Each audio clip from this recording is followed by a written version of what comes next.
वजूदे जन से है तस्वीरें कायनात में रंग, उसी के साज से है जिंदगी का सोजे दरू। एक खूबसूरत सा शेर सब फीमेल्स के लिए, चाहे वो स्टूडेंट्स हैं, वर्किंग लेडीज हैं, हाउसवाइफ्स हैं। A little reminder that you are much more than you think. A big big salute to all ladies.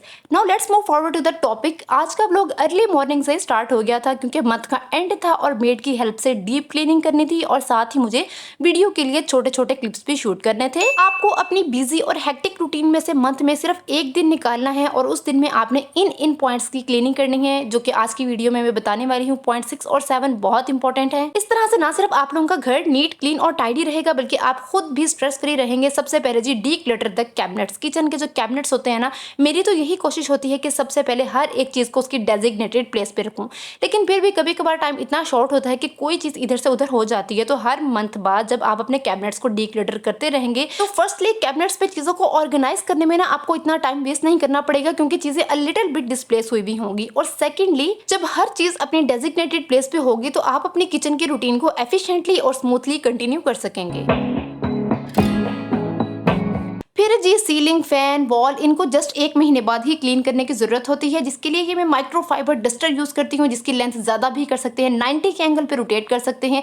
इसका सबसे बड़ा फायदा ये है कि जब हम इसे अपनी कोई भी पेंटिंग, वॉल वगैरह क्लीन करते हैं ना, तो ये इलेक्ट्रोस्टैटिकली चार्ज हो जाता है और जितने भी डस्ट या जाले वगैरह होते हैं वो नीचे फर्नीचर या जमीन पे गिरने के बजाय इसके साथ ही अट्रैक्ट हो जाते हैं। Without wasting time let's move forward. अब जी, आपके घर में जितना भी फर्नीचर है, side table, dressing table, drawer, इनकी नीचे से डीप क्लीनिंग मंथली लाजमी करें। वीकली या डेली बेसिस पे इनकी क्लीनिंग में अपना टाइम मत वेस्ट करें।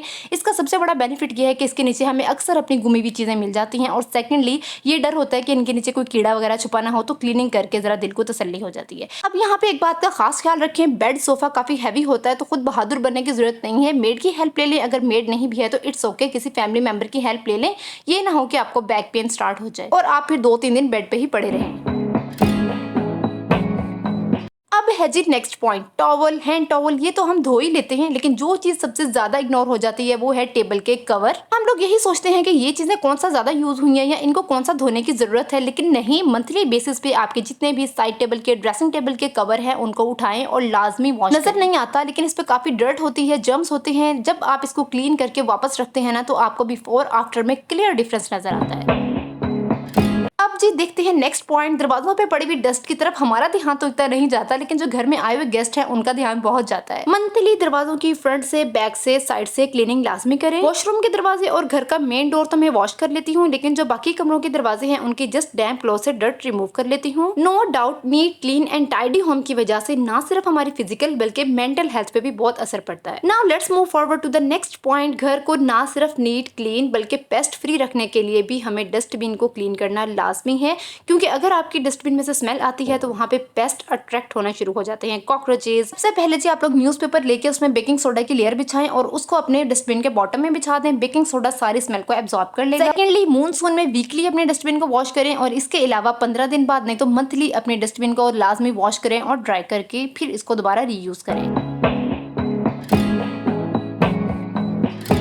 घर के सामने नजर आने वाली चीजों की डीप क्लीनिंग तो हम कर ही लेते हैं, जैसे कि furniture, ceiling, microwave, fridge etcetera. लेकिन घर की ढकी छुपी जगह जैसे कि ड्रेनेज को भी क्लीन करना बहुत जरूरी है ताकि घर की बेस भी मेंटेन रहे। उसके लिए आप लोगों ने गर्म उबलता हुआ पानी लेना है, उसके अंदर आपने डिस्टिल्ड विनेगर डालना है, इसके अलावा बेकिंग सोडा डालना है और अच्छे से मिक्स करना है। अब आपके घर में जितने भी ड्रेनेज हैं, किचन में, वॉशरूम में, हर जगह ये वाला जो मिक्सचर है उसको डालना है ताकि आपका जो सिंक है वो ब्लॉक ना हो और सेकेंडली ड्रेनेज स्मेल फ्री रहे। जिस तरह से हम अपने घर को डीक्लटर करते हैं, इस तरह से माइंड को भी डीक्लटर करना और रिलैक्स रखना बहुत जरूरी है। और इसका बहुत ही सिंपल सा सोल्यूशन है कि आप मंथली अपना मील प्लान बना लें। बिलीव में, मुझे लगता था कि ये एक फजूल सी चीज है, इससे कुछ भी नहीं होता है, जस्ट आप अगले दिन उठो और सोच लो कि क्या पकाना है। लेकिन फिर मैंने इसको आजमाया, मैं बैठी 10 से 15 मिनट लगे मुझे पूरा मील प्लान बनाने में और आप यकीन करें मेरा माइंड इस तरह था कि उसमें से सारी टेंशन इस तरह से किसी ने निचोड़ के निकाल ली। हर रोज के 2-3 घंटे ये सोचने में कि क्या पकाना है, क्या पकाना है, एक तो इस चीज से जान छूट गई, दूसरा मैं मेंटली रिलैक्स हो गई। एक और पॉइंट जो कि माजरत के साथ मैं रिकॉर्ड करना भूल गई, लेकिन मैं यहाँ लाजमी मेंशन करूंगी कि स्विच बोर्ड्स भी थिनर से, पेट्रोल से या नेल पॉलिश रिमूवर से मंथली लाजमी क्लीन कर ले, क्योंकि उस पर अक्सर हम लोग जब बटन ऑन करते हैं, ऑफ करते हैं तो कोई ना कोई स्टेन लग जाता है जिससे काफी अनटाइडी लुक आती है। तो फिर जी वीडियो होती है यहाँ पे एंड, मुझे इजाजत, मिलते हैं नेक्स्ट वीडियो में। अल्लाह हाफिज।